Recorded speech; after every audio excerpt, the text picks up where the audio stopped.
Bang? Nama Muhammad Halil. Orang kampung panggil Halil. Cik, orang kampung kita. Abang guna Forever dah lama Saya guna start pada 2013. 2013 Kita orang tak jumpa lagi bang. Lepas tu guna terus ke macam mana? Saya masa tu guna kadang-kadang bila perlu je. Okey, lepas tu? So start saya accident pada tahun PAS 2016. Bulan berapa tu bang? Bulan 10. Bulan 10 accident. Okay, Accident apa tu? Jatuh. Jatuh kat mana? Jatuh semasa bertugas. Kat sekolah? Tangga. So Oh. kepala tergantuk dinding. Lepas tu suspek cuma pening kepala. So makan ubat okey. So selepas sebulan sakit tu kerap. Sakit kat mana? Berulang-ulang kat kepala. Kat kepala tu? Macam migraine. Oh. Lepas tu pergi doktor, bagi ubat painkiller. Painkiller Panadol tu. Sampailah dia highest painkiller punya level. Pun tak hilang juga. Tak hilang. So doktor suspek ada something lah kat kepala.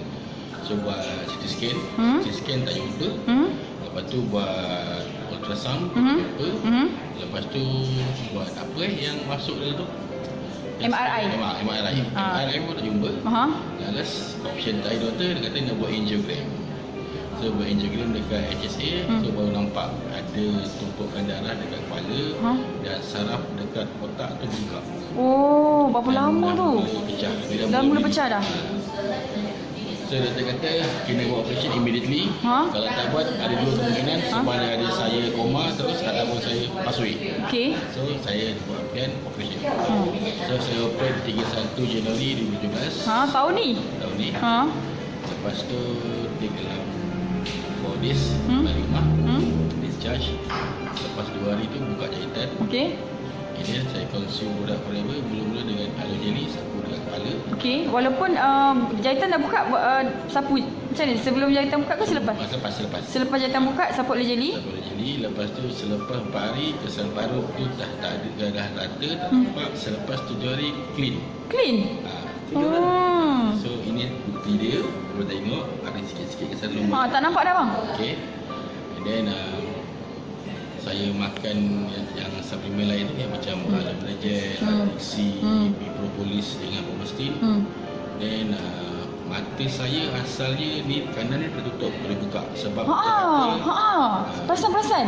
Sebab doktor kata saya kena complete ptosis, iaitu saraf mata saya jatuh akibat daripada kepala tu lah. So maksudnya yang mata tu sepit selepas jatuh lah? Selepas jatuh. Oh. Betul-betul mata sepit sebelah. Lepas tu bukan sepit, memang tak buka. Tak luka. Mata dia tutup sebelah kan? So lepas saya consume produk ni selama lebih kurang 2 minggu, saya dah nampak signal mata saya macam nampak sebab saya nampak ada cahaya. Cahaya masuk. Betul? Okay, lepas tu macam mana dia boleh buka balik tu bang? Tu tak tahu, Allah. Tiba-tiba dia buka Bila bangun pagi, bila saya buka mata kanan tak nak buka. So ada satu hari tu bila saya bangun pagi, itu mata kanan saya dia macam apa, macam terkebil-kebil. So dia nampak cahaya masuk. Cuma bila saya buka ada double vision. Double vision ini dah lama dia terbuka sikit-sikit yang besar. Cuma masalahnya double vision. So saya consume terus sampai sebulan lebih. 3 hari sebelum puasa mata saya dah clear, dah nampak. Macam mana abang consume tu? AVG berapa? AVG saya ambil macam biasalah 60 pagi, 60 malam. Okey. Lepas tu pomestin pun sama 60 pagi, 60 pagi, 60 malam. Banyak. Cuma AVG tu saya campur dengan air masak. Sebab minuman biasalah. Okey. Dan propolis tu 2 pagi 2 malam. Okey. And then Alixi 1 pagi 1 malam. So saya konsum selama sebulan. So pada bulan puasa dah okey, dan raya saya boleh drive jauh, keluar daripada Johor. Dia punya memang nampak lah, kita orang perasan. Dengan kepala berjahit, mata kecil sebelah kan. Lepas tu tiba-tiba sekarang dah okey, alhamdulillah.